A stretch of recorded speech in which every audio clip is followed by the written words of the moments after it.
Who are you? Who am I? I'm a nice guy. That's why I said when I eventually leave my body, I don't want someone to say, oh, he was the #1 real estate agent. I would be the nicest compliment to say, what a nice guy Chris Cortazzo was. Chris Cortazzo is Coldwell Banker's top real estate agent in the world, with more than $1.5 billion in sales. And he's only been selling homes in Malibu, his hometown, and other affluent areas in Southern California since 1994. He also starred in the first season of Bravo's $1 Million Listing in 2007. Everyone wants to know the secret to my success, and it's just a lot of hard work, and it's integrity. But there has to be something more than that, because a lot of people work really, really hard. A lot of people are dedicated. A lot of people are working 24/7. Right. What is it about you that you really think is the secret to your success here? Is it that most of the other real estate agents aren't from Malibu? Integrity is critical. If you have integrity and you have the reputation, everything else will follow through. And no deal and no commission is as important as my reputation. How did you get into real estate? I got into real estate because I worked with this famous photographer by the name of Herb Ritz. And he photographed every celebrity or notorious person in the world. And I was working on every shoot, and everyone knew I was born and raised in Malibu. And they said, well, Chris, where should I buy a home? You know Malibu so well. And I'd say, well, what's your criteria?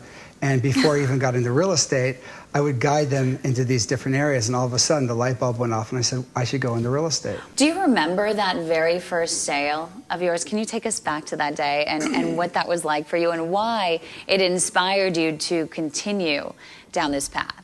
I do remember my first sale. I was actually with Herb and one of his clients, Richard Gere. Were you a real estate agent at that point? I was. Okay, just making sure. You were a full-fledged. I was.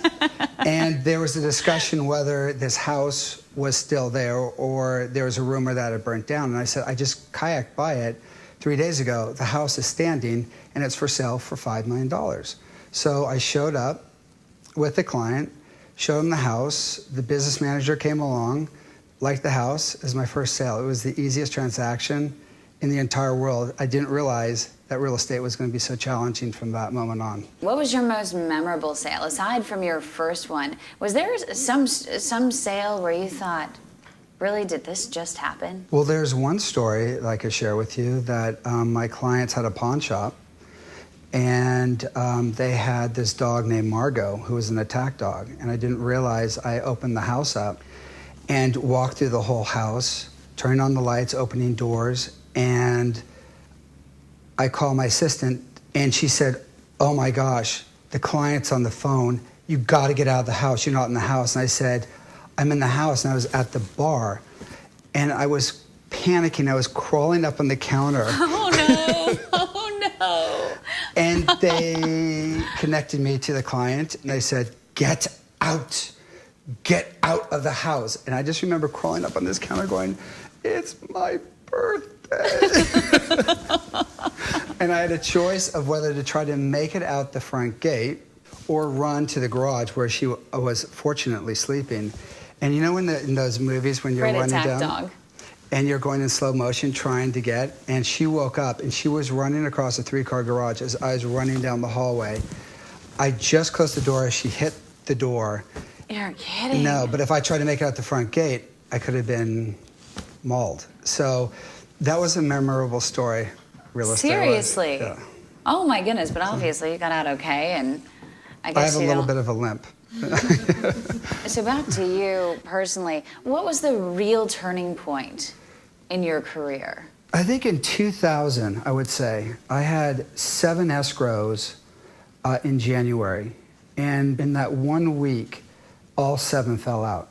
And most people would stand back and say, oh, this is not my year. I should take this year off, or maybe real estate's not for me. The way I was brought up, everything happens for a reason.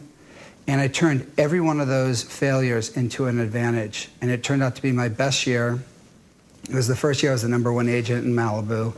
And I was probably at that time 3rd in the company. And it's just amazing the power of thought and how I turned a negative into a positive. And that was my turning point in my career. Well, there's another example, and I don't want to cry on camera, but I lost my dad in 2009, and it was the most trying year. I mean, it just seemed like the world was falling apart. It was a devastating event for me, and I was completely winded, and my mom was hurt in the process, and so it was just, my whole universe collapsed. And my business manager came in and said a week later and said, Chris, you have to get back to work. Jump right back in. You have to get back to work. You know, Rome is going to crumble. I have all these people that I employ, and everyone depends on me, and you have to get back to work. And I picked up the pieces, and I just forced myself to go into it. And, you know, when your universe collapses at a moment like that, and you can pick yourself back up and complete what you're good at and put your energy into different areas, it really helped me. And I think when you have an experience like that and you can pick yourself up, you're that much stronger. And that's what my dad would have wanted anyway. But that was an example. And now he's here cheering you on. He's really as number happy. One. Yeah. He never saw me as number one, but he was proud of me on every sale or whatever I did.